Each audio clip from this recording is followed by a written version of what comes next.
Hello အားလုံးပဲမင်္ဂလာပါဒီနေ့ Scorpio season မှာ Scorpio ရာသီဘွားတွေအတွက် Scorpio birth season reading လေးလုပ်ပေးထားဖြစ်ပါတယ်အဲ့တော့ Scorpio အားလုံး happy birthday ပါ October 23ကနေပြီးတော့22ကြားမှာ tropical zodiac sign ရမွေးဖွားတဲ့သူတွေအကုန်လုံးကိုကျမတို့က sun sign Scorpio sun sign ပေါ့နော် Scorpio signs အနေနဲ့ရာသီကွယ်အနေနဲ့ပြောတာဖြစ်ပါတယ်ဆိုတော့ Scorpio sun sign တွေအားလုံးအတွက်ဒီ reading ကနောက်နှစ်ဒီချိန် Scorpio season အထိအကျုံးဝင်မဲ့ reading အမျိုးအစားဖြစ်ပါတယ် okay အဲ့တော့ကျွန်မဒီမှာအကုန်လုံးတော့မပြောဘူးဒါပေမဲ့ Scorpio ရာသီဘွားတွေအတွက်မဖြစ်မနေတည်တဲ့တည်ထိုက်တဲ့အပြောင်းအလဲလေးတွေဆောင်ရန်ရှောင်းရန်လေးတွေကိုပဲအဓိကထားပြီးတော့ပြောပြပေးသွားမှာဖြစ်ပါတယ် okay အဲ့တော့ကျွန်မဒီနေ့ကတော့တန်းပြီးတော့ပဲterror နဲ့သွားလိုက်ပါမယ်ခါတိုင်းနေ့တွေကဆိုရင်ကျွန်မ psychic reading တွေရောနည်းနည်းပြောရပါတော့ဒါပေမဲ့ Scorpio တွေရဲ့ sorry တဘာဝကိုကဘယ်လိုပြောမလဲကျွန်တော်တို့ psychic ပေါ့နော်စိတ်ပညာအရပြီးလို့ရှိရင်ဒီအကြမ်းမြင်ပိုင်းက Scorpio တွေကိုယ်တိုင်ကpsychic energy ကောင်းတဲ့သူတွေဖြစ်တယ်ပေါ့နော်အဲ့တော့ထွေထူးတော့အရင်ကြီးပြောစရာတော့မလိုဘူးကိုဘယ်လိုချင်းနေလဲဆိုတော့ Scorpio တော်များသဘောပေါက်ဖို့ရှိရပေါ့နော်အဲ့တော့ Scorpio ရာသီဘွားတွေတော်များကိုပြောချင်တာကအခုကိုယ့်ရဲ့မွေးနေ့ပေါ့နော်မွေးနေ့မွေးလပေါ့နော်မွေးနေ့မွေးလမွေးရာသီခွင်ပေါ့နော်အဓိကတော့မွေးနေ့မွေးလဆိုတော့မွေးရာသီခွင်ပြီးတဲ့နောက်မှာဘာတွေတွေ့ရမလဲဆိုတော့အခုဒီနိုဝင်ဘာမှာတင်စပြီးတော့တွေ့ရမယ့်အရာတွေကလေကိုနဲ့ alignment မဖြစ်တော့တဲ့နော်မသိတော်တော့တဲ့ဘဝမသိတော်တော့တဲ့အကြံစီမသိတော်တော့တဲ့စိတ်ပေါ့စိတ်အခြေအနေတွေကိုစွန့်ပယ်ပြီးတော့တဲ့သိလားပို့ပြီး agent life တစ်ခုကိုသွားတော့မယ်တဲ့အဲ့တော့ Scorpio ရာသီကွန်ဒီကအမင်းပြောရင်အရန်ကြီးထက်မြက်တာထက်လေအခုဘယ်နောက်ကိုပို့လိုက်နေလဲမေးငင်းချမ်းတဲ့ဘက်ကို agent တဲ့ဘက်ကိုပို့လိုက်နေလို့ထင်တယ်ဒီမှာ Scorpio တော်တော်များများကအလုပ်စူးစမ်းတာကိုမြင်ရတယ်အလုပ်စူးစမ်းခဲ့တဲ့ energy တွေမြင်ရတယ်ပေါ့နော်ဒါပေမဲ့အဲ့အလုပ်စူးစမ်းတာက2026မှာဆိုရင်တော့ဟိုစူးစမ်းစရာအရန်မလို့ပဲပုံမှန်လေးပဲသွားမယ်ပေါ့နော်အဲ့တော့25မှာကိုဘဝအခြေအနေတစ်ခု level တစ်ခုမြင့်သွားအောင် design မမနဲ့ကိုကစူးစမ်းနေတယ်ကိုရဲ့ plan ကိုလည်းသူများတွေကိုဖော်ထုတ်ပြီးမပြဘဲနဲ့ကိုကြိတ်ပြီးတော့စူးစမ်းနေတဲ့အရာတွေအများကြီးရှိရပေါ့နော်ဒါပေမဲ့တယောက်တည်းပိတ်မိနေတယ် Scorpio တွေကိုဒီဘက်မှာမြင်ရတဲ့ energy ကလေကိုကဖွင့်မပြောဘူးလူတွေကိုကိုပါခံစားနေရတယ်ဘာတွေကြုံနေရတယ်ဆိုတာဖွင့်မပြောဘူးပေါ့နော်ဒီ2025တစ်ခုလုံးလည်းဖွင့်မပြောခဲ့တာမျိုးကြီးရှိမယ်အခုကိုမွေးနေ့မှာတောင်မှလူတိုင်းကိုဖွင့်မပြောဘူးကိုဘာတွေကြုံနေခံစားရလဲဘယ်ဟာတွေကိုဘာလုပ်ချင်လဲဆိုတာမပြောဘဲနဲ့လေအခုညီမတောင်းမဲ့ကွက်ကိုတယောက်တည်း run နေတာပေါ့နော်အဲ့လို energy မျိုးတော့နည်းနည်းမြင်ရတယ်ဒါပေမဲ့အဲ့ energy ကဘာဖြစ်သွားမလဲဆိုရင်2025ထဲမှာကိုယ့်အတွက်ကိုအများကြီးအကျိုးကျေးဇူးပြုတဲ့အသုံးဝင်တဲ့ energy မျိုးပေါ့နော်အဲ့ဒါမျိုးကိုအခြေအနေဘဝအခြေအနေတွေကိုဖန်တီးပေးလိမ့်မယ်ပြီးတော့ဒီမှာတွေ့ရတဲ့ energy ကဘာလဲဆိုကျွန်မဒီနေ့ tarot decks တွေကို Scorpio season အတွက်ရွေးတဲ့အခါမှာဘာ decks တွေကို energy ကြလဲဆို wine unknown tarot ဆိုတာပါတယ် wine unknown tarot ကသူကဒီမှာမြင်တဲ့အတိုင်းပဲအမှောင်ပေါ့နော်အမှောင်ထုတွေကိုအရင်ဆုံးပြတယ်ဟိုကတ်တွေကိုအကြည့်လိုက်သေးကနည်း dark ဖြစ်တဲ့ဟာတွေညဘက်ဟိုထွက်တဲ့အကောင်ပလောင်တွေဒါမျိုးတွေဘက်ကိုဦးတည်ပြီးသွားတာပေါ့နော် black and white ပဲသွားတာပေါ့နော်အဲ့တော့နောက်ထပ်ဒီမှာကျွန်မထပ်ပြီးတော့ဒီ Scorpio တွေအတွက်အာယုံထက်ရတဲ့ desk ကိုကင်လိုက်တဲ့အခါကျ light စီရဖြစ်နေအလင်းကိုတွေ့တဲ့သူတဲ့ဒီကတ်တွေနဲ့လုံးဝအပေါ်ကတ်နဲ့အောက်ကတ်နဲ့ဒီသုံးပါလုံးဝဆန့်ကျင်ဘက်ပေါ့နော်အဲ့တော့ Scorpio တွေအနေနဲ့ကျမလေးထင်တယ်ဒီ Scorpio birth season ပြီးရဲ့နောက်မှာအကြီးအကျယ်ကိုပြောင်းလဲသွားလိမ့်မယ်ဘဝအကြီးအကျယ်ပြောင်းလဲမှုတွေလာမယ်ကျမအေးလူမျိုးစီးပွားရေးဘက်ပေါင်းစုံကကိုစူးစမ်းခဲ့သမျှအရာတွေရဲ့လေဟိုပြောင်းလဲမှုတွေကိုခံစားရမယ်လို့တွေ့တယ်ပေါ့နော်ကိုဘဝကဒီမှာဆိုဟုတ်တယ်ဒီမှာဆို801နဲ့တွေ့လားအရှိန်အဟုန်မြန်မြန်နဲ့ကိုအပြောင်းလဲတွေဖြစ်မယ်ပြီးတော့ Scorpio ကမြန်တော့ဖြစ်ဆိုတော့မှာ water sign ပေါ့နော်သို့တော့ဒီမှာ fire energy တွေတောက်လျှောက်တွေ့တယ်စတဲ့က water energy မတွေ့ဘဲနဲ့ fire energy နဲ့လာနေတာတွေမြင်တဲ့အခါကျဘလို့တွေ့ရလဲဆိုတော့ကိုပေါ့နော်ပျောက်ဆုံးနေတဲ့အလင်းပျောက်ဆုံးနေတဲ့လမ်းကြောင်းတစ်ခုကိုပြန်တွေ့သွားတယ်ပေါ့နော်ကိုကအဲ့အရာလေးကကိုရဲ့ကိုမှရှိပြီးသားအဲ့ဒီခံစားချက်လေးကအဲ့ဒါလေးကိုပြန်တွေ့သွားတယ်ဆိုတော့ energy မျိုးကိုမြင်ရတယ် yes ဘာကြောင့်လဲလို့ကြည့်လိုက်တဲ့အခါကျတော့ဒီဘက်မှာလေးထင်းထင်းလာပေါ်တဲ့အရာ the karmic things အဲ့တော့ Scorpio တွေအနေနဲ့ကျမတို့ဒီဘဝကံဝေကျွေးကံကျွေးပေါ့နော်တစုံတစ်ခုကိုခြေဖြတ်လိုက်ပြီးတော့အောင်မြင်သွားတဲ့အတွက်ဘဝမှာအေဂျင့်မှုတွေရသွားတယ်လူချင်းနဲ့ lifestyle တစ်ခုကိုရလာတယ်တွေ့ရတယ် okay lifestyle အပြောင်းလဲလို့ကျမဒီမှာစပြီးမြင်ရပြီအဲ့တော့ Scorpio တွေကိုရဲ့ birth season ကနေနောက်ပိုင်းမှာဘဝရဲ့ lifestyle ပြောင်းတော့မယ်တဲ့တိလား lifestyle ပြောင်းတော့မယ် lifestyle ဆိုတော့ကျွန်တော်ဘယ်လိုပြောမလဲနေတဲ့ style တွေရှိတယ်ပေါ့ချို့ဆိုရင် high value style ဆိုပြီးနေကြတယ် luxury နေတဲ့သူရှိတယ် hippie နေတဲ့သူရှိတယ်ချို့ဆို hippie တွေပေါ့နော် hippie တွေလို့လဲဆိုတာနေထိုင်နေသွားလာတဲ့ hippie တွေရှိတယ်နောက်ပါရှိအောင်လဲဆိုရင်ချို့ဆိုရင် old money style ပေါ့ old money ဆိုတာကြောင့်ဘယ်လိုပြောမလဲဟိုမိဘမျိုးရိုးစင်ဆက်ဘိုးဘေးပြီးပြင်စင်ဆက်တဲ့ချမ်းသာလာတယ်ပေါ့အခြေအနေမပြတ်လုံးဝကိုချမ်းသာတဲ့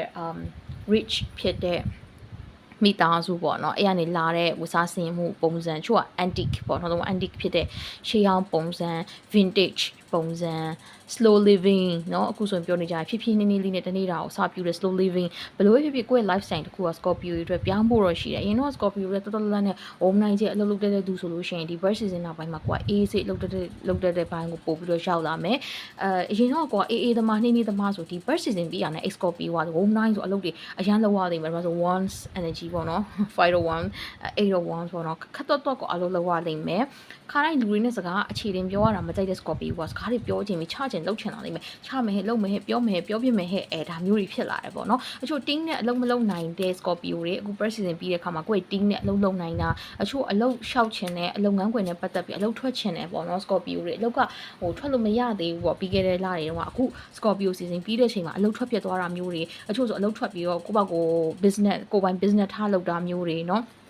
်စတဲ့မြေမှာ creation တစ်ခုခုလုပ်ဖြစ်တာမျိုးတွေရှိမယ်အဲ့တော့ Scorpio တို့အကြံပေးချင်တာကလေကိုယ့်ကိုချုံနှောင်ထားတဲ့ဂတိကဝတ်တွေကိုယ့်ကိုချုံနှောင်ထားတဲ့စံတန်မိုးတွေเนาะချုံနှောင်ထားတဲ့ဆိုတာကိုယ့်ကိုတိုးတက်စေတာမဟုတ်ပဲကိုယ့်ကိုစုပ်ယုပ်စေတယ်ပိတ်နေတာပေါ့ကိုဘဝကိုရှေ့မတက်ပဲပိတ်နေစေမဲ့အရာတွေအားလုံးကိုကိုတိုင်းချိုးဖြတ်ပြီးတော့တဲ့ရှေ့ကိုတက်နိုင်မဲ့ဟာမျိုးတွေရလာမယ်လို့တွေ့တယ်ပေါ့နော်အဲ့တော့ Scorpio တွေကိုအခုဟောရတဲ့ energy ကအရန်ကောင်းနေတာရှိတယ်ရှေ့ရက်တွေတော့ Scorpio တွေရဲ့ energy ကို gas လုပ်လို့မရဘူးခတ်မှန်လို့မရဘူး Scorpio တွေကိုဘာပဲရှေ့ရက်တွေတော့ကတ်တွေဆွဲလိုက်လဲဆိုလို့ရှိရင်လေဟိုလောဘ short ပါ define timing မရောက်သေးဘူး timing လေးစောင့်ပါဆိုရဲကတ်တွေပဲကြာတော့ကျွန်မက reading တောင်မှမလုပ်ဖြစ်ဘူးပေါ့နော်ဒါပေမဲ့အခုဒီနေ့ကြည့်လိုက်တဲ့ခါကျတော့ Scorpio တော်တော်များများရဲ့ energy မှာ blessings ရနေတာတွေ့တယ်အကောင်းလည်းရှိတယ်ဆိုလည်းရှိရပေါ့နော်ဒါအကောင်းကြီးပဲပြောနေလို့ Scorpio တွေဒါပြီးရနေချက်ချင်းတထေးထားဖြစ်မယ်လို့ပြောရတာမဟုတ်ဘူး challenge တွေတော့ရှိတယ်ဘာ challenge တွေလဲလို့မေးလို့ရှိရင်တော့ဒီဘက်မှာ Scorpio တွေအနေနဲ့ပေါ့နော်ကိုလူတွေကိုစကားမပြောဘဲနဲ့အဆက်အသွယ်ဖြတ်နေတဲ့သူတွေရှိတယ်ဒီမှာမြင်ရတာ Scorpio တော်တော်များများပေါ့10ယောက်မှာ9ယောက်10ယောက်လောက်ကဘာလဲဆိုလူတွေစကားမပြောချင်ဘူး low key နေချင်တယ်လုံးဝ low profile ချပြီးတော့ကိုယ့်ရဲ့အလုပ်တွေကိုစူးစမ်းနေတယ်နေ့တူဝါမှာဒါပေမဲ့ social media ပေါ်မှာတော့ဘာမှမချပြဘူးဘာမှလည်းချပြချင်တယ်မရှိဘူးအဲ့ဒါတွေရဲ့စန့်ကျင်ဘက်တွေပဲချပြနေတာဖြစ်နိုင်တယ်ကိုအလုပ်စူးစမ်းနေတာမပြဘဲနဲ့ဟာတာတွေအခြားသောအရာတွေဝပြနေတာဖြစ်ကောင်းဖြစ်နိုင်တယ်တိုးတော် Scorpio တွေကဒီမှာအရင်အလုပ်စူးစမ်းတဲ့ energy ကိုတော့တစ်ဖက်မှာကောင်းကောင်းထိန်းထားတယ်တစ်ဖက်မှာတော့ social skill communication skill တအားရောကြသွားတာမျိုးမြင်တယ်ကိုနောက်ကနေပြီးတော့တက်လာတဲ့တချို့သောသူတွေက social media ရဲ့အားသာချက်ကိုအသုံးပြုပြီးတော့ကိုယ့်ထက်နာမည်ကြီးသွားတာပေါက်သွားတာ social media ပေါ်မှာဖလန်ဖလန်ထားနေတာမျိုးတွေရော offline ရော online ရောအဆင်ပြေနေတာမျိုးတွေရှိပေမဲ့အချို့ Scorpio တွေကဗာလဲမင်း online ပေါ်မှာတိတ်ပြီးတော့မကြက်စားဘူးပေါ့နော် online နဲ့ပတ်သက်ပြီးဆက်သွယ်ဖြတ်ထားတဲ့သူတွေတောင်ရှိနိုင်တယ်ဒီ reading ကိုတော့မှမြင်ချင်မှမြင်မှာချို့ရဆိုလို့ရှိရင်အကောင့်ကိုaccount activation လုပ်ထားတာတို့เนาะFacebook မသုံး YouTube ပဲသုံးတယ်တို့เนาะအဲ့လိုမျိုးလူတွေတောင်မှပါနိုင်တယ်ပေါ့နော် Telegram တွေပဲသုံးတယ်တို့အဲ့လိုမျိုးတွေပါနိုင်တဲ့အခြေအနေတွေအများကြီးရှိတယ်အခုရဲ့အနေထားပေါ့နော်ဆိုတော့လေဒီ Scorpio အားလုံးပြောချင်တဲ့ဥစ္စာပါလဲဆိုဟုတ်ပြီကိုရဲ့ဒီ social media မှာတော့ကိုက active မဖြစ်ဘူးပေါ့နော်အကြောင်းမျိုးနဲ့တိုးတော့ကိုရဲ့တငယ်ချင်းမိတ်ဆွေတွေတခြားသော social network တွေကိုတော့မဖြတ်သင့်ဘူးเนาะအဲ့လိုမျိုးအပြင်မှာပေါ့တငယ်ချင်းတွေနဲ့ gathering လုပ်မယ်စုမယ်ဝေးမယ်စကားပြောကြမယ်တိုင်ပင်ကြမယ်လူကြားတဲ့ကိုပြန်ပြီးတော့ဝင်ဆန့်စီခြင်းနဲ့ပြန်ဝင်စီခြင်းနဲ့လူကြားတဲ့ကိုလူတော်တဲ့ကိုပြန်ပြီးတော့ကိုနောက်တစ်ခေါက်ထပ်ပြီးတော့သွားစီခြင်းနဲ့အခုလူကြားရဲ့မှာရှိနေ Scorpio တွေကိုယ်တိုင်ကလေအဲ့လူတွေကြားတဲ့အောင်ထွက်ပြေးခြင်းတာချို့ရဆိုလို့ရှိရင် event organizer လုပ်နေတဲ့သူတွေအဖွဲ့အစည်းတွေကိုစုစည်းပေးနေတဲ့သူတွေเนาะလူတွေကိုစုစည်းပြီးတော့အလုပ်တစ်ခုကိုအတူလုပ်နေတဲ့သူတွေတောင်မှအဲ့လူတွေကြားထဲမှာ ထွက်ပြေးခြင်းတွေတအားပေါက်နေတာမျိုးတွေ့ရတယ် Scorpio တွေနေဒါမှမလုပ်ပါနဲ့ကိုယ့်ရဲ့ရက်ရွာလှုပ်ရှားမှုတွေမှာပဲဖြစ်ဖြစ်ကိုယ့်ရဲ့မိသားစုမှာပဲဖြစ်ဖြစ်မိသားစုမှာဆိုတော့အဲ့လိုပဲမိသားစုနဲ့ကိုယ်ကရှောင်ပဲဖြစ်နေတတ်တယ်ပေါ့နော်အဲ့ဒါတွေကအစားပြန်ပြီးတော့ဒီလူစုလူဝေးနဲ့အပြန်အလုပ်လုပ်ဖြစ်တဲ့အပိုင်းလေးကိုအားပေးခြင်းတယ်ပေါ့နော်လူစုလူဝေးနဲ့ပြန်ပြီးတော့အလုပ်လုပ်ဖြစ်ရင်လည်းထူးခြားတဲ့အောင်မြင်မှုတွေရလာဖို့ရှိရလို့ပြောချင်တယ်အဲ့တော့ Scorpio တွေလည်းပြီးခဲ့တဲ့ဒီလနဲ့ချီနှစ်နဲ့ချီပြီးဘဝမှာလုပ်ချင်တယ် ဆိုပြီးတော့စဉ်းစားထားတဲ့ creation တွေရှိမယ်စဉ်းစားထားတဲ့အလုပ်တွေပေါ့နော်စီးပွားရေးအလုပ်ကိုင်းလည်းဖြစ်နိုင်တယ်မိသားစုနဲ့ပတ်သက်တာတွေပညာရေးတွေလည်းဖြစ်နိုင်တယ်ပညာရေးအသစ်တွေသင်ယူတာလည်းဖြစ်နိုင်တယ်ဒီမှာတော့ Scorpio နဲ့ပတ်သက်ရင်ပါတခုတန်းမြင်တယ်ဆိုတော့ education ကိုတော့သွားတန်းမြင်တယ်ပေါ့နော်ပညာရေးပိုင်းeducation ဘိုင်းကိုတော့မြင်တယ် education နဲ့ပတ်သက်ပြီး Scorpio တွေအများကြီးကိုလေ့လာဖို့လုပ်ထားတယ် Scorpio ကလေမန်ပြောရင်ဒါSagittarius ကပညာရေးတို့ပါတော့အဲ့လိုမျိုးပြောပြမယ် Scorpio ကတကယ်ကြတကယ်ပညာကိုအသေးအံလုပ်တာ Scorpio ဆိုတဲ့ဆိုင်တွေကပို့ပြီးတော့ပညာရေးနဲ့ပတ်သက်ရင်အားရန်တန်တယ်ပေါ့နော်ပညာရေးကိုလေ့လာတယ်ဒီဇိုင်းမဲ့လေ့လာတယ်ပညာရေးတစ်ခုတစ်ခုသင်ရင်းနဲ့ကဘာမှရှိမဲ့ပညာတွေအကုန်တက်ချင်တဲ့အကုန်သိချင်တဲ့ဒါမျိုးတွေပေါ့နော်ဆို Scorpio တွေက study လုပ်ရတဲ့စာလေ့လာရတဲ့အလုပ်တွေစာပြန်သင်ကြားရတဲ့အလုပ်တွေသူများတွေကိုမြေတောင်မြောက်ပေးရတဲ့အလုပ်တွေtraining ပေးရတဲ့အလုပ်တွေနဲ့အရန်ကိုပဲအကျိုးပေးတဲ့သူမျိုးတွေမှာပါတယ်အဲ့တော့ Scorpio တွေကကိုယ့်ရဲ့ life purpose တစ်ခုကိုလည်းဒီ birth season ပြီးရဲ့နောက်မှာတွေ့ရနိုင်တယ်အခုချိန်မှာကိုကဘလို့စီးပွားရေးဘလို့ဘဝကိုပဲဖြတ်တန်းနေစေကမို့တဲ့ Scorpio တွေအနေနဲ့နောက်နှစ်2026အထိဒီလိုမျိုး Scorpio season အထိ life mission တစ်နှစ်စာမှာဘာတွေ့ရလဲဆိုတော့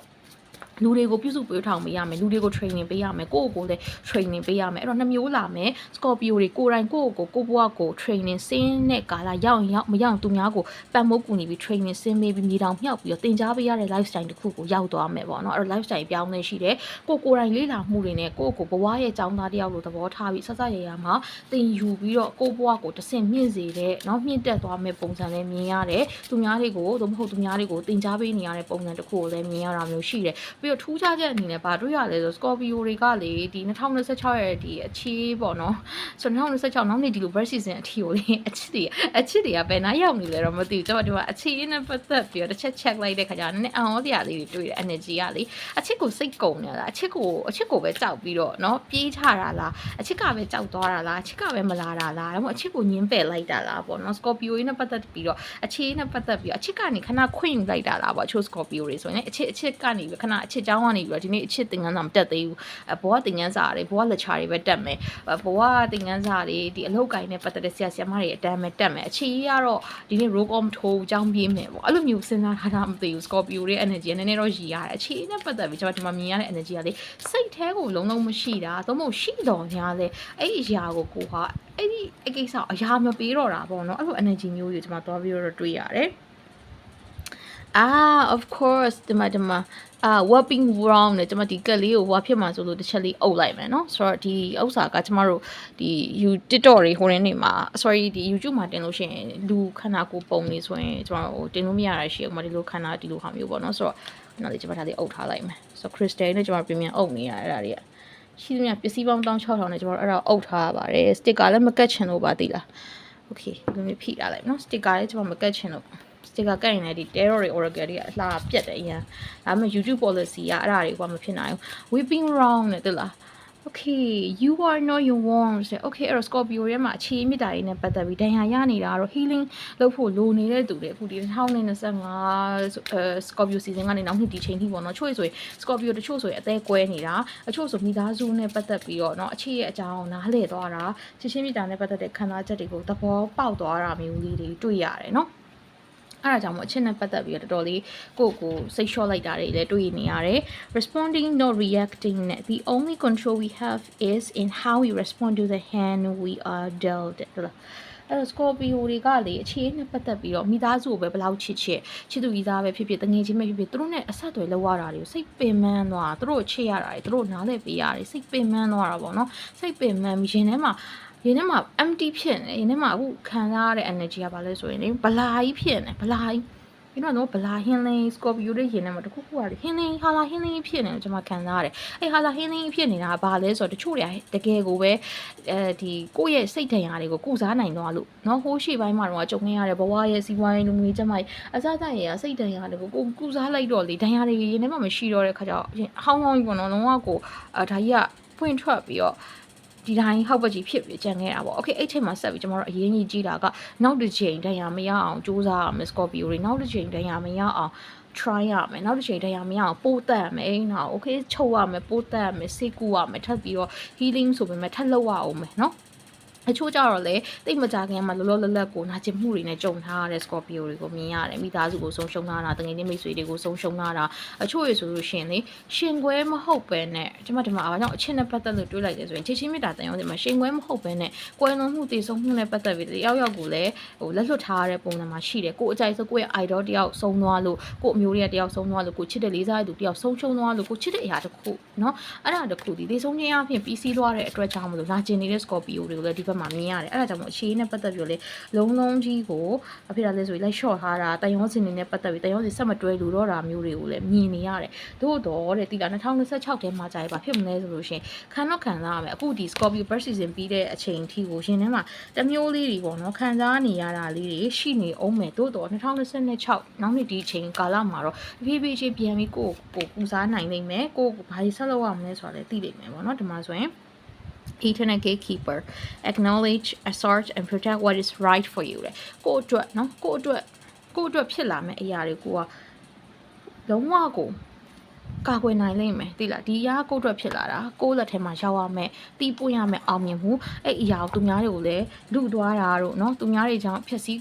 ခံရတာမျိုး Scorpio တွေလုံးဝမလုပ်တော့တာမျိုးတွေ့ရတယ်အဲ့တော့တချို့ Scorpio တွေဆိုလို့ရှိရင်ကိုယ့်ရဲ့အခြေမှာသူများအခြားလူကကိုယ့်လူကိုစနိုက်ကြော်သွားတာလိုမျိုးပေါ့နော်အဲ့လိုဟာမျိုးတွေဒဏ်ရာတွေကိုယ့်ရဲ့အလောက်ကန်ခွင့်ယူသူများကလူသွားတယ်ကိုရမယ့်ဟာကိုနဲ့ထိုက်တန်တဲ့ဟာသူများရဲ့လူသွားတာကိုယ့်ရဲ့ကံလူတာပေါ့နော်ဝိုင်းမိလူတာအထီကိုဖြစ်နေခဲ့တဲ့အတွက်ကြောင့်ဒဏ်ရာတွေလည်းတော်တော်များပြီးစိတ်တွေလည်းညစ်သွားတာမျိုးတွေမြင်နေရတယ်ပေါ့နော်အဲ့လိုမျိုးတွေဖြစ်ခဲ့တယ်အခု Birth Season ကနေစပြီးအဲ့အရာတွေအကုန်လုံးကိုဟာတကြော့ပြန်ပြီးတော့အနိုင်ယူနိုင်လိမ့်မယ်တဲ့အဲ့တော့ Scorpio ဆိုတာ water sign စီကသူလည်းသူနီးသူဟန်နဲ့တော်တော်လေးကို strong ဖြစ်တဲ့ energy သမားတွေမှာပါတယ်ပေါ့နော် Scorpio ရဲ့ energy ကတခြား Cancer Pisces တွေနဲ့မတူ Scorpio က fighter ပေါ့နော် Cancer လိုမျိုးသူက speaker မဟုတ်ဘူးစကားမပြောဘူး Pisces လို့လည်း dreamer မဟုတ်ဘူးသူကအိမ်မက်မှတ်ဘူးစိတ်ကူးမြင်ဘူးဒီ Scorpio တွေက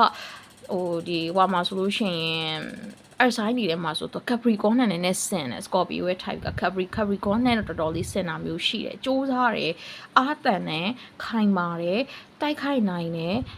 ငငယ်လေးနဲ့အသက်ငငယ်လေးနဲ့ကျွမ်းကျင်တယ်အုံနောက်ပြေးတယ်ထက်မြက်တယ်နော် Scorpio လို့ပြောလိုက်လို့ရှိရင်ပြောမှဆိုတုံးအားတိတ်တော့မပါဘူးသိတယ်မလားကိုယ့်ကိုယ်လည်းသိမှာပါ Scorpio season ဘွားတွေဆိုလေငါမတုံးငါမအားဘူးငါလဲတယ်ဆိုတော့ကိုယ့်ကိုယ်တော့သိမယ်ပေါ့နော်အဲ့တော့ကောင်းမွန်နဲ့လဲပတ်ခြင်းကောင်းမွန်နဲ့ထက်မြက်ခြင်းနဲ့ Scorpio ရာသီဘွားတွေမှာရှိတယ်ဇိုဒီရဲ့စာရာသီဘွားတွေမှာရှိတယ်အဲ့အရာတွေကိုကိုကလေအသေးနှလုံးနဲ့ရှင်လာရင်နှလုံးကခံစားချက်တွေနဲ့ရှင်လာရင်အဲ့ခံစားချက်တွေတန်ရောစင်တွေကိုရင်းလိုက်တဲ့အခါမှာ Scorpio ရဲ့ခြေရာပြတ်သွားတယ်ဘွားခြေရာပြတ်သွားတယ်ဘွား planning ပြတ်သွားတယ်ပေါ့နော်အဲ့နှလုံးသားအောင်မလို့ပဲနဲ့နေရာတိုင်းမှာထည့်ပြီးတော့မယင်းပါနဲ့ Scorpio တွေက Leo တွေမဟုတ်ဘူးကျမတို့ဆိုရင် Leo တွေကနှလုံးသားကိုလောင်ချီထပ်ပြီးနှလုံးသားကိုထပ်ပြီးကျမတို့စီးပွားရေးလောက်ရရင်နှလုံးသားကိုထပ်ပြီးကျမတို့အချစ်တွေရှားရတယ်နှလုံးသားကိုအလဲလဲထပ်ပြီးတော့ကန်ကျမမှာကန်တရားကဘာလောင်ကြီးထပ်မလဲဆိုကျမတို့နှလုံးသားကိုပဲလောင်ကြီးထပ်ရတယ်။ဆိုလီယိုတွေကနှလုံးသားပါအကြီးဆုံးတွေဆိုကျမတို့နှလုံးသားပေါ်တယ်ပတ်ဆိုတင်ရတာ။ Scorpio တွေကတချို့အရာတွေဆိုနှလုံးသားတွေနဲ့အရန်ကြီးမဆုံးဖြတ်နဲ့နှလုံးသားတွေကိုအရန်ကြီးဈေးကွက်ထဲကိုနှလုံးသားတွေကိုအစတေးမခံနဲ့Scorpio တွေက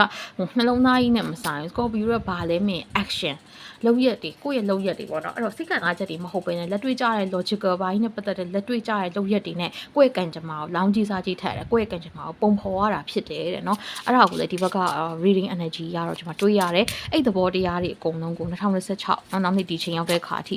Scorpio ရာသီဝိုင်းအနေနဲ့ဖျက်ကျော်ရပါလိမ့်မယ်တဲ့ကဲ energy ကပါလာမလဲဆိုတော့ aha thorn apple okay so ဒီဥစ္စာရဲ့ကတ်ကိုဒီမှာဆိုရှင်ဒီမှာ Ace of Pentacles okay so တော်တော်လေးလှတဲ့ကတ်မျိုးဆိုင်မှာပါတယ်ဒီဥစ္စာရဲ့ illustration လေးတော့ဘာပြောချင်တာလဲဆိုတော့ Scorpio တွေကိုလေဒီကတ်ကတော်တော်လေးနားလေရခတ်တဲ့ mystery ကတ်ထဲမှာပါတယ်ပေါ့နော်အားကြောင့်မို့တုံးလိုက်တာဒီမှာ magical botanical oracle ပေါ့နော် oracle ထဲမှာဒီကတ်ကဖတ်ရတာအခုချိန်ကြီး update တွေထဲမှာအခက်ဆုံးကတ်တွေထဲမှာပါတယ် Scorpio တွေအနေနဲ့လည်းအဲ့လိုမျိုးဘဝရဲ့ခက်ခဲမှုတွေပေါ့နော်ဘဝရဲ့ခက်ခဲမှုတွေကိုအကောင်းဆုံးကိုဟာတဲ့လှလှပပလေးကခုံနိုင်တော့မယ်တဲ့ကဲအဲ့တော့အရှုပ်ထဲကနေပြီးတော့ရှင်းအောင်ပေါ့နော်နေနိုင်တဲ့ energy တွေရမယ်အရင်တော့ဆို Scorpio တွေကလေကိုယ့်ရဲ့မိသားစုရေးတငယ်ချင်းရေးဟိုလူရေးဒီလူရေးအရင်ဆက်ဝင်ပါပြီးတော့ဒီကွာလုံညာပေါ့နော်အရင်ဖြစ်စီခြင်းသော တွေလည်းအများများတယ်သူများဆိုအောင်မြင်စေခြင်းနဲ့ဖြစ်စေခြင်းနဲ့ကြိုးစားပါဟဲ့လိုက်ပြီးတော့နော်ဟိုတွန်းပို့တယ်ဒါပေမဲ့တစ်ဖက်မှာလည်းကိုယ့်ကိုကြာပြန်စဉ်းစားလိုက်တော့ကိုယ်လည်းထိုင်နေထိုင်ချလိုက်ကောမောသွားတာပေါ့နော်မောပန်းပြီးတော့ငါဒီလောက်တွန်းပြီးခဲ့တာလုပ်ပြီးခဲ့တာ what next ဘာလဲပေါ့ what's for me ငါတို့ဘာလဲပေါ့နော်ဘာကြံလဲပေါ့အဲ့လိုပြန်တွေးခါမှဆိုဘာမှမကြံတော့တဲ့အဖြစ်ဒီပြက်တွေအောင်မှရှိနေတယ်ပေါ့နော်အဲ့ဒါတွေကဒီ2025ထဲမှာတော်တော်လေးထင်ထင်ရှားရှားဖြစ်ခဲ့မယ်အဲ့ဒါတွေအကုန်လုံးဒီ2016ထဲမှာဆိုရင်တော့မဖြစ်တော့ဘူးအဲ့ဒါတွေရဲ့စမ်းကျင်ဘက်ကိုရဲ့နော်စူးစမ်းအားထုတ်ခဲ့တဲ့အသီးပွင့်ရဲ့အောင်မြင်မှုတွေကိုကိုမိသားစုတွေအတိုင်းဝိုင်းနေနဲ့ပြန်ပြီးခံစားပါလိမ့်မယ်အဲ့တော့ Scorpio တွေ2016မှာလေအဲ့အစားမှန်ပဲတဲ့ဒီလားအဲ့အစားမှန်ပဲဆိုတော့ energy အရင်ဆုံးရတယ်ဒီ25ထဲမှာအဲ့အစားမှန်ပဲတော်တော်ကြိုးစားခဲ့ပုံရတယ်ပေါ့နော်26ထဲမှာအဲ့အစားမှန်ပြီးဘဝရဲ့ပျော်ရွှင်မှုတွေပြန်ရမယ်ဆိုတာမျိုးလေးကိုစပြီး Oracle message လေးတွေမြင်ရပါတယ်အဲ့တော့အခြေလူမှုစီးပွားရေးဘယ်ရမဆို Scorpio တွေလ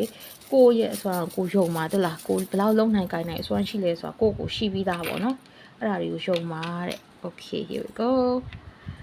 interesting sweet so ကျွန်မတို့ equally ပေါ့နော် chance ပြလိုက်တဲ့အချိန်မှာ equally နှစ်ခုထွက်လာတယ် twin flame တချို့ဒီ Scorpio တွေ twin flame ပေါ့နော်ကိုယ့်ရဲ့ twin flame တွေ soul mate တွေ karmic connection တွေကြောင့်ဝမ်းနေပြီးစိတ်ဆင်းနေရတဲ့သူတွေပေါ့နော်2026ထဲမှာနောက်နှစ်ဒီချိန်ပေါ့နော် birth season ရဆိုတစ်နှစ်စာမှာဘဝမှာအခြေခံထူးရအောင်မြင်မှုတွေရှိမယ်။ကွဲနေတဲ့ချစ်သူကြီးစားတွေပြည့်စုံတာကိုနဲ့ဖူးစာပါတဲ့သူတွေ့တာအိမ်အောင်ကြတာမျိုးလေးတွေရှိတတ်တယ်။အချင်းနဲ့ပတ်သက်လို့ရှိရင်လေဒီမှာသူဖားလေးတွေ့ရလောင်းဒါတော့လောင်းကစားပိုင်းပေါ့နော်ဘလို့တော့ဆိုတော့သူကတော့လောင်းကစားဆိုတာဘယ်လိုပြောမလဲ gambling ပေါ့ဘဝကိုလောင်းကစားဆန်ဆန်ဖြတ်တန်းနေတဲ့သူတွေတကယ်လည်း reality မှာ gambling လုပ်နေတဲ့သူတွေဘဝကိုရင်းနှီးမြှုပ်နှံပြီးတော့စီးပွားရေးဆိုလို့ရှိရင်ငွေကြေး trading တွေလုပ်နေတဲ့သူတွေ investment တွေလုပ်နေတဲ့သူတွေ Scorpio တွေထဲမှာအောင်မြင်မှုရှိတယ်စမ်းပွင့်မှုရှိပါတယ်တဲ့ oh my god လူတွေကကိုယ့်ကိုချစ်ပြီးတော့เนาะစမ်းပွင့်လာဖို့ရှိတယ်အချစ်နဲ့ပတ်သက်တဲ့ဘဝမှာအဲ့တော့26က Scorpio တွေအတွက် love year လို့ပြောလို့ရမှာပေါ့နော်ဒီ birth season ပြီးတာနဲ့နောက်26တော့မဟုတ်ကျုပ်တို့ဒီ25တဲ့တင်မှာ Scorpio birth season ပြီးတာနဲ့ဘာတွေ့ရလဲဆိုလို့ရှိရင်အချစ်ထူးကြတဲ့အချစ်စမ်းပွင့်မှုတွေเนาะအများကြီးဘက်မှာအချစ်နဲ့ပတ်သက်ပြီးကြာလာနည်းနည်းတော့မဟုတ်ဘူးအချစ်ထူးကြတဲ့အချစ်စမ်းပွင့်မှုတွေကြုံရမယ်ပေါ့နော်ထူးကြတဲ့ဘဝမှာအမှတ်မထင်အချစ်ရေးတွေကြုံရမယ်အချစ်နဲ့ပတ်သက်ပြီးနိုးထလာတဲ့လုံသားတစ်စုံမြင်ရတယ်အချစ်ကိုပြောတဲ့အခါမှာ romantic love တွေလည်းပါတယ် romantic မဖြစ်တဲ့ဟာတွေရောပေါ့မိသားစုအချစ်တွေရောအဲ့ဒါတွေလည်းအကုန်ပါတာမျိုးရှိတယ် okay အဲ့တော့တစ်ချက်ကြည့်ရအောင်နောက်ပါရှိအောင်လဲဆိုတော့ပြလေခရီးသွားကိန်းလည်းရှိတယ်ဒါဒီဘက်မှာမြင်ရတာလေ Scorpio တွေပေါ့နော် Scorpio တွေခရီးတော်တော်သွားမယ်ကိုယ့်ရဲ့ birth season ပြီးတဲ့အချိန်မှာလေကိုယ့်ကခရီးမသွားချင်လို့အိမ်ထဲမှာနေပါတယ်ဆိုတော့မှတငယ်ချင်းတွေကအတင်းလာခေါ်တာအကြောင်းလေးတစ်ခုခုနဲ့လေခရီးသွားတာနော်အဲ့ဒါမျိုးလေးတွေတွေ့ရပါတယ်တဲ့အဲ့တော့ခရီးကတော့တောက်လျှောက်သွားမယ်မှိုင်တွေ့ပြီးထိုင်ငေးမနေပါနဲ့ပြီးတော့ Scorpio တွေထူးခြားချက်ပေါ့နော်ဒီ birth season ပြီးရဲ့နောက်မှာလေကိုကတူရိယာပစ္စည်းတစ်မျိုးလက်ဆောင်ရတာမျိုးရှိနိုင်တယ်ဂီတာတို့ဒီတယောတို့ clean bar တို့နော် piano တို့စသဖြင့်တစ်ခုခုပေါ့နော် ukulele တို့စသဖြင့်အဲ့လိုတစ်ခုခုဂီတအတန်မြည်တဲ့ပစ္စည်းတစ်ခုကိုလက်ဆောင်ရတာမျိုးတချို့ဆိုတချင်းသားထောင်လို့ရရင် jet တို့ဘာတို့ပေါ့နော်အဲ့ဒါမျိုးဝယ်ချင်တာဝယ်ဖြစ်တာပတ်စံရလာလို့ဝယ်ဖြစ်တာသူများလက်ဆောင်ပေးတာမျိုးတွေရှိတယ်အဲ့တော့ဂီတအမှုပညာနဲ့ပတ်သက်ပြီးအလုပ်လုပ်နေ Scorpio တွေဆိုလို့ရှိရင်အထူးအောင်မြင်ဖို့ရှိတယ်သင်္ဘောလိုက်မဲ့ Scorpio တွေရေချောင်းခီးသွားလာမယ်သင်္ဘောလိုက်မယ်ခီးသွားလာရေးအလုပ်နဲ့အလုပ်လုပ်မယ်သင်္ဘောသားလုပ်မယ်ဆိုတဲ့သူတွေ Scorpio တွေအောင်မြင်တဲ့ထူးခြားချက်ရှိတယ်ပညာရေးမှာစတင်နေတဲ့သူတွေเนาะဆရာမတွေScorpio ကိုယ့်ရဲ့လုပ်ငန်းထဲမှာရှိရဆိုလို့ရှိရင်ပညာရေးလုပ်ငန်းတွေမှာရှိရဆိုရင်အောင်မြင်မှုတွေရမယ်ပြီးတိရစ္ဆာန်မွေးမြူတာပေါ့နော်တိရစ္ဆာန်မွေးမြူရေးလုပ်တဲ့သူတွေဆိုရှင်အောင်မြင်မှုတွေရဖို့တွေ့ရတယ်အမှုပညာသမားတွေပြီးရင်ဒီချစ်တဲ့ခင်တဲ့အလုပ်ပေါ့နော်ဒီကိုတငယ်ချင်းမိတ်ဆွေနဲ့ချစ်တဲ့ခင်နဲ့ဖျော်ပြတဲ့အလုပ်မျိုးတွေနော်ဒီလိုမျိုးအမှုပညာသရှင်ဆိုတာ model နော်အဲ့လိုအလုပ်တွေလုပ်နေတဲ့သူတွေဆိုတော့အောင်မြင်မှုတော့တွေ့ရတယ် okay အဲ့တော့ Scorpio တွေအနေနဲ့ဘယ်ဆိုဒီရဲ့ sign တွေကိုဒီကိုယ့်ရဲ့ birth season ပြီးရင်သတိထားရမယ်ဆို Aquarius တဲ့ပြီးရင် Gemini upload this is Libra အမင်းနှစ်ခုတော့ပြုတ်တယ်စကားပြောတဲ့ငါတော့ပြုတ်ကြတယ် Libra နော်အဲ့တော့သုံးခုပေါ့နော်ဆိုဒီရဲ့ sign သုံးခုအဲ့ဒါတွေရဲ့ Sun Moon Rising ပါတဲ့သူတွေနဲ့ဖူးစာဆုံရတာသူတို့ကကိုယ့် twin flame တွေဖြစ်နေတာသူတို့နဲ့ကိုယ်နဲ့ဂျားထဲမှာဆိုလို့ရှိရင်လေထူးခြားချက်အနေနဲ့ Scorpio တွေကိုဘာတွေ့ရလဲဆိုတော့ Scorpio တွေ Mother Isis ရဲ့ connection Mother Isis ရဲ့protection တဝက်ကိုမြင်နေရတယ်။ Mero Isis ပေါ့နော် Egypt Mero Isis နဲ့ပတ်သက်တဲ့ protection message ကိုလည်းမြင်နေရတယ်။ even I'm protection ကိုလည်းမြင်နေရတယ်။အဲ့တော့ဒီတချို့ Scorpio တွေသိလားအဆောက်အအုံမရှိဘူးလို့ကိုကညီးနေတာရှိတယ်။ငါမှအဆောက်အအုံမရှိဘူး။အဆောက်အအုံကငါ့ကိုဘာဖြစ်တယ်ညာဖြစ်တယ်အဲ့လိုမျိုးကိုအဆောက်အအုံပိုင်းနဲ့ပတ်သက်ပြီးတခုခုပြောထားတာမျိုးမကျေနပ်တာမျိုးရှိရဆိုရင်လေတခြားတော့မဆိုရင်လည်း Mother Isis ကသူရှိတယ်တဲ့နော်။ Scorpio တွေနဲ့ပတ်သက်ပြီးသူကငါရှိပါတယ်ပူပါနဲ့ပေါ့နော်။တခြားပဲအဆောက်အအုံမှနင်တို့ကိုဂယုမဆိုင်နိုင်ရင်တောင်မှအကြောင်းမျိုးနဲ့မရှိပေးရင်တောင်မှငါရှိ တယ်လေအမေရှိတယ်လေဆိုပြီးတော့လေးလမ်းပြီးအားပေးနေတာရှိတယ်ပေါ့နော်အဲ့တော့ Scorpio တွေအနေနဲ့စိတ်တမကြဘဲနဲ့လေ2026ပေါ့နော်နောက်နေ့ဒီချိန်ရောက်တဲ့အထိကိုယ့်ရဲ့ birth season time တစ်ခုကိုဖြတ်တန်းကြည့်ပါအောင်မြင်ပြီးတော့အဆင်ပြေဖို့တွေကရှိနေပါတယ်ဒါပေမဲ့ကိုက positive thinking တော့တွေးပေးရမယ်ပေါ့နော်ဒီမှာဆိုရင် Scorpio တွေကတ်ချလိုက်တဲ့အချိန်မှာကျွန်မ negative thinking နေဒါဟာတွေးနေတဲ့ Scorpio လို့မြင်ရတာပေါ့နော်ဒါပေမဲ့အဲ့ဒါကလည်းပုံမှန်ပဲသိလား Scorpio ဖြစ်ပြီဆိုတော့ Scorpio ကသူများရဲ့အကောင်းမြင်တဲ့အချိန်မှာ Scorpio တွေကအစိုးကိုပြေးမြင်ပြီးတန်းပြင်ဆင်မလိုက်တာပေါ့နော်အဲ့လိုမျိုးဆိုတော့ကောင်းသောအစိုးမြင်သမားတွေပါเนาะအဲ့တော့ကိုယ့်ရဲ့အစိုးမြင်တာလေးကိုလည်းကောင်းတဲ့နေရာမှာသုံးချပါဒါပေမဲ့ခါကျရင်အကောင်းလေးလည်းမြင်ပါအောင်လို့လည်းဒီဘက်က Scorpio တွေပြောချင်ပါတယ်အဲ့တော့အားလုံးပဲ happy birthday ပါဒီလိုမျိုး Scorpio တွေပေါ်နေရာဒီဘွားတွေအနေနဲ့ birth season reading မေးချင်တာပဲဖြစ်ဖြစ်ဒါမှမဟုတ်တယောက်ချင်းစီ reading မေးချင်တာပဲဖြစ်ဖြစ်ကျွန်မရဲ့ page ကနေဆက်သွယ်ပြီးတော့ booking ယူပြီးတော့မေးလို့ရပါတယ်တတား